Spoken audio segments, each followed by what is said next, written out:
Sud Radio, Osez entreprendre, Thomas Binet.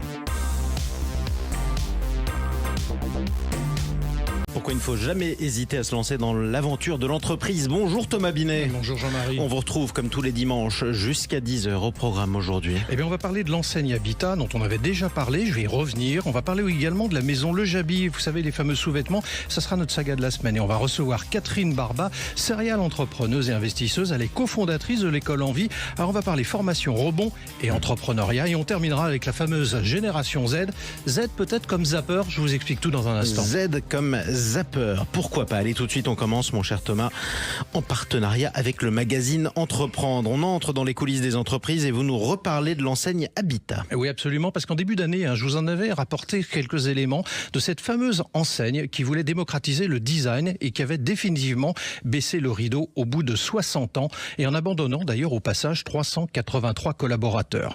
Mais avant de déposer le bilan, Habitat avait engrangé quand même plus de 9 millions d'euros de commandes qui n'ont jamais été honorées. Alors il y a du nouveau sur ce sujet. L'ancien propriétaire vient de s'engager à rechercher une solution adaptée au profit des 9000 clients quand même lésés par la liquidation judiciaire. Alors on donne le temps de connaître quand même les modalités et les contours des solutions proposées. Je vais suivre ça de près et je vous ferai un droit de suite là-dessus aussi parce que c'est assez scandaleux en définitive. Oui, c'est très important de suivre cette histoire. En plus, plusieurs milliers de clients lésés, c'est considérable. Ouais. Allez, vous souhaitez nous parler aussi de Maison Le Jabi, la Maison Le Jabi, comme saga de la semaine. Oui, parce que Maison Le Jabi, c'est une belle et célèbre marque française de lingerie fondée en 1930 par Gabriel Vianney à Lyon. À ses débuts, la marque était spécialisée dans la fabrication de corsets et de sous-vêtements féminins. Dans les années 50, les nouvelles matières, le polyester, la polyamide, l'acrylique, font apparaître le prêt-à-porter et redonnent un aspect plus féminin d'ailleurs aux sous-vêtements. C'est le début du succès incroyable de Le Jabi en France comme à l'étranger. En 65, le soutien-gorge Mi-Stop sera vendu à plus de 3 millions d'exemplaires. Dans les années 70, Le Jabi va changer de propriétaire et continuer son parcours jusqu'à la fin des années 80. Et le déclin arrive au début des années 90. La fabrication est délocalisée vers la Tunisie et est rachetée d'ailleurs par un groupe américain. Elle va passer de main en main, de plans sociaux en plans sociaux. Le Jabi entre turbulences pendant 20 ans. Et pourtant, c'était une marque révolutionnaire. Oui. Qu'en est-il aujourd'hui de sa situation? Il y a 5 ans, Le Jabi avait été reprise par un entrepreneur, Thierry Le Guénic. Mais l'histoire malheureusement se répète. Alors qu'elle compte 3 boutiques, 37 corners dans les grands magasins, elle emploie 52 salariés et elle a réalisé un chiffre d'affaires de 12 millions d'euros en 2022. Elle a été placée de nouveau en redressement judiciaire depuis début janvier 2024. Le tribunal de commerce s'est réuni cette semaine et s'est donné un nouveau délai pour statuer sur le sort de Le Jabi qui est pas très clair. Ce qui est sûr, c'est que Thierry Le Guénic ne fera plus partie de l'histoire car il vient de jeter l'éponge. Affaire à suivre aussi. Ouais, bon courage et bonne chance aux salariés. Là encore, c'est le plus important. Allez Thomas, tout de suite on accueille votre grand témoin. C'est Catherine Barba qu'on accueille sur Sud Radio, cofondatrice d'Envie. C'est une école qui propose des formations qualifiantes destinées aux freelances, aux artisans, aux indépendants, aux consultants et aux commerçants. Bienvenue à vous Catherine Barba sur Sud Radio. Vous êtes l'invitée de Thomas Binet. Merci. On va parler dans un instant de votre école, qui est une belle initiative dans le domaine de l'entrepreneuriat. Mais avant toute chose, vous qui êtes une entrepreneuse et une investisseuse, je le disais dans le lancement de l'émission, et vous qui fréquentez les entrepreneurs, comment jugez-vous aujourd'hui leur morale ? Je les sens, ceux que je croise, inquiets mais combatifs. Inquiet, combatif. C'est le contexte général. C'est difficile d'aller trouver des clients aujourd'hui. Il faut se battre. Il faut se puis battre c'est plus difficile que jamais. aussi pour la gestion de la trésorerie. Il faut le dire aussi. C'est sûr. Oui. Il faut bien gérer sa trésor, mais la trésor dépend des clients et du chiffre d'affaires qu'on fait entrer. Donc il faut se battre. Et c'est difficile. C'est pas irréalisable, mais c'est difficile. Catherine Barba, on compte plus de 4 millions d'indépendants en France, dont plus de la moitié sont des auto-entrepreneurs. Vous avez fait le constat qu'ils ne sont pas assez bien armés face à la gestion de leur structure, ce qui peut-être, d'ailleurs, on en parlera dans un instant, initier la création de votre école. C'est bien ça, on est bien d'accord. Mais oui, il y a beaucoup de personnes qui créent des entreprises. Il y en a eu plus d'1 million en 2023, c'était la même chose en 2022. Et c'est très bien de créer, mais c'est mieux de durer. Et quand on voit qu'il y a beaucoup d'entreprises qui cessent leur activité avant 3 ans, on se dit qu'il faut arriver à combiner cette aspiration à plus d'autonomie, d'équilibre, de sens qui fait qu'on crée sa boîte, mais aussi à de la rentabilité.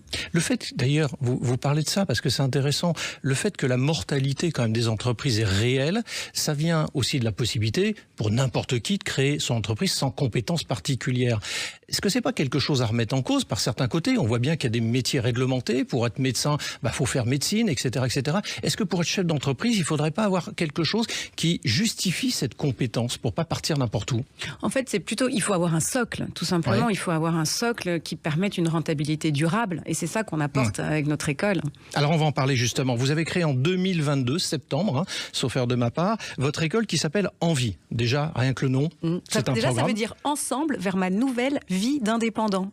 Oui, bah donc C'est un acronyme. c'est un projet et c'est un parcours. Pour quelle raison êtes-vous parti sur ce secteur d'activité? Parce que pour quiconque ne vous connaît pas, c'est pas votre secteur d'origine, Mais en non, définitive. c'est vrai. Moi, pendant plus de 20 ans, j'avais travaillé dans la tech, le digital, l'e-commerce, le retail. Et après 5 ans aux États-Unis, quand je suis revenue, ça m'est tombé dessus, la transformation du travail. Je lisais, mais vous aviez vu ça avant moi, je lisais que beaucoup de personnes quittaient le salariat, avaient envie de travailler autrement, la centralité du travail n'est plus la même qu'avant. Et je me suis dit, il faut peut-être accompagner cette aspiration. Vous êtes parti d'ailleurs du même raisonnement, j'imagine, que beaucoup de personnes, à savoir qu'effectivement, et vous venez de l'aborder rapidement, le travail n'est plus le centre de la vie. La vie personnelle a pris aussi beaucoup d'importance dans des générations dont je fais partie d'ailleurs. On a créé notre vie autour du travail et on a construit autour de ça. Aujourd'hui, les nouvelles générations, on va en parler dans un instant, les zappeurs, les Z, ils ont inversé un peu le rapport. C'est ça aussi votre constat?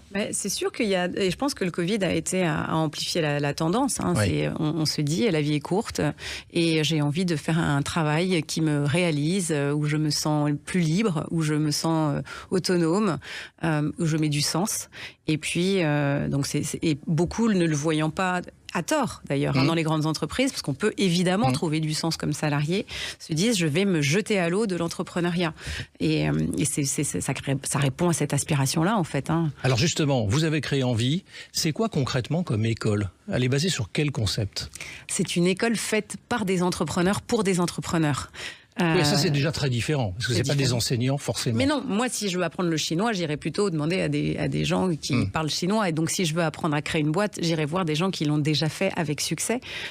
C'est pas une affaire d'experts, la création d'entreprise, me semble-t-il. Donc ce sont des entrepreneurs. Alors c'est pas forcément une école donc faite pour des étudiants, on est bien d'accord. C'est une école qui est faite pour des gens qui ont déjà un parcours et qui veulent se former plus précisément à l'entrepreneuriat. Oui, c'est ça. C'est plutôt pour des personnes en reconversion qui ont vécu longtemps dans une entreprise, parce que finalement, quand on est indépendant, c'est soi qu'on vend, c'est son expertise. Donc il faut avoir nourri pendant plusieurs années. Ça prend du temps à devenir expert de quelque chose. Alors, vous avez évoqué effectivement que c'était des intervenants professionnels. Alors ça, je voudrais m'arrêter là-dessus parce que c'est important le casting des enseignants qui viennent produire un certain nombre de savoirs face à leur public. Pourquoi un tel casting ?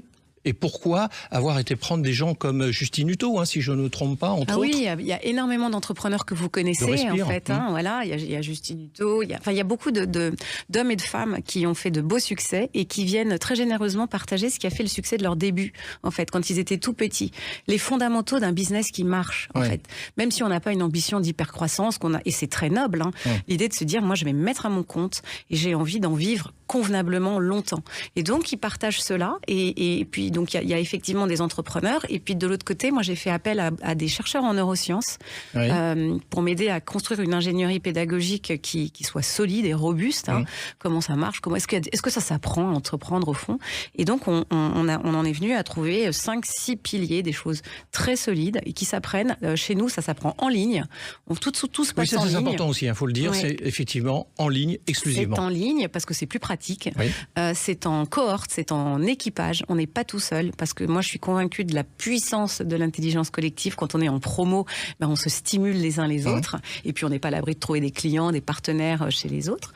Donc c'est vraiment, en fait c'est la pédagogie que moi j'aurais rêvé avoir quand j'ai créé ma première boîte. Ça, là, c'est ma 4e. Oui, alors que vous avez fait quand même le SCP, rappelons-le. Oui, on n'apprend pas à créer des boîtes dans les écoles de commerce. C'est le terrain qui apprend tout. Merci à vous. Et pour en savoir plus, il faut aller sur votre site, j'imagine, pour avoir des informations là-dessus. Oui, grandprixenvie.com. Voilà, merci. On sera ravis d'ailleurs de recevoir quelques-uns de vos lauréats dans cette émission, pourquoi pas. C'est avec plaisir. Ce serait une bonne idée, Thomas Binet. Allez, tout de suite, on continue à parler des entrepreneurs, mais les plus jeunes. Bruno, le spécialiste des fournitures et de l'équipement pour les professionnels, présente Sud Radio, Osez entreprendre, Thomas Binet. quand je dis les plus jeunes, je pensais pas si bien dire. On parle de la génération Z. Thomas, c'est quoi la génération Z ? On va commencer par la définir, parce que la génération Z, elle englobe les individus qui sont nés entre 1995 et 2010. On les appelle aussi digital native. Mais moi, je veux aujourd'hui surtout les appeler génération Zapper. Alors, pour quelle raison ?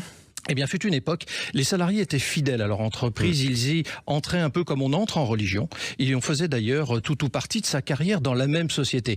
Ce temps est révolu. On a bien changé d'époque. Exactement. Alors, c'est pas forcément une régression, hein ? Non, effectivement, c'est bien de voir du pays, d'acquérir de nouvelles compétences d'ailleurs, mais là où les règles ont changé, c'est que les collaborateurs sont devenus plus attachés en fait à leur manager qu'à leur entreprise. Alors je comprends que ce que vous vouliez dire Zapper, pourquoi vous vouliez dire Zapper du coup ? Oui, parce que le management à l'ancienne c'est fini, on nous le dit un peu souvent, on va le dire aussi ici. Un jeune collaborateur recherche de la proximité, de l'empathie et aussi de l'inspiration auprès de son manager. Il est clair que le rapport au travail a changé, donc la qualité de vie prime beaucoup sur beaucoup de critères. Du coup, et selon une étude de l'APEC, les collaborateurs font plus confiance à leur manager à 70% qu'à leur actionnaire ou investisseur qui l'emploie à 58%. Alors on va pas se mentir, le salaire reste malgré tout un critère déterminant qui passe d'ailleurs toutes les générations. Et cette fameuse génération Z signe leur contrat à la pointe de l'épée forcément. Exactement, c'est logique. En même temps, on nous a tellement dit que l'emploi à vie c'était terminé quand on postulait qu'il fallait bien que ça se retourne à un moment ou à un autre. Merci beaucoup Thomas Binet. Sud Radio, Osez entreprendre, Thomas Binet.